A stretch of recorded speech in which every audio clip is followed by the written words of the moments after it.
શું ખાંડ અને સાકર વગર મીઠાઈ શક્ય છે? તો હા ભાઈ, આ રેસીપી તમારા માટે જ છે.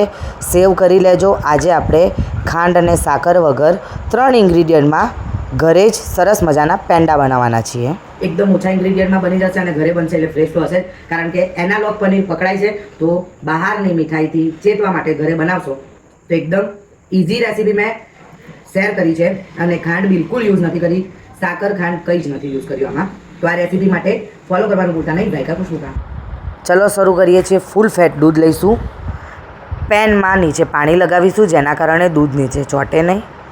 આંગળી અડાડી શકીએ એટલું ગરમ થાય એટલે વિનેગર કે લીંબુનો રસ નાખીને દૂધને ફાડી દઈશું. ગેસની ફ્લેમ બંધ કરી દઈશું, ગાળી દઈશું અને એના ઉપર ઠંડુ પાણી રેડીને ઠંડુ કરી દઈશું. ગોળ નાખીશું પેનમાં. ઓગળે એટલે પનીર, દૂધ, મિલ્ક પાવડર, ઇલાયચી પાવડર અને કેસર નાખીને એને બરાબર કૂક કરવાનું છે. ધીમા તાપે એને કૂક કરવાનું છે. ફૂલ ફ્લેમ પર પણ કૂક કરી શકો છો. અને આટલી કન્સિસ્ટન્સી થઈ જાય એટલે ઘી નાખવાનું છે અને ગેસની ફ્લેમ બંધ કરી દેવાની છે. રૂમ ટેમ્પરેચર પર આવશે એટલે આવું ઠંડુ થશે એટલે થિકનેસ પકડશે. હથેળીમાં ઘી લગાવીને આવી રીતે શેપ આપવાનો છે. તમે ઈચ્છો તો સ્ક્વેર શેપ આપી શકો છો.